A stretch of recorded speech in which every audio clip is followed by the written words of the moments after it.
కాబట్టి ఇది అవగాహన లేకుండా మాట్లాడము, ఏదో బండి సంజయ్ తిడితే బ్రేకింగ్లు వస్తాయని మాట్లాడము.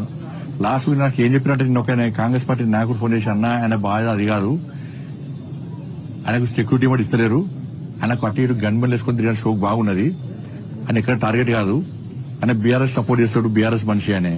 కాబట్టి బీజేపీని తిడితే అక్కడిక్కడ యాత్రను అడ్డుకుంటే సెక్యూరిటీ పేరుతోనే గన్మెన్ వేసుకొని తిరగాలని చెప్పి షోక్ ఉన్నది కాబట్టి ఇది చేస్తుండు.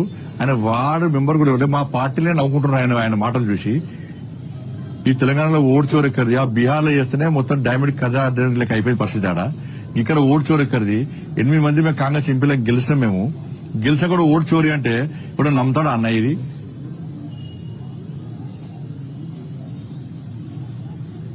నేను గెలిచాక వెంటనే ఎందుకు ఎలక్షన్ కమిషన్ కంప్లైంట్ ఎందుకు వేయలే, ఎందుకు పిటిషన్ వేయలే?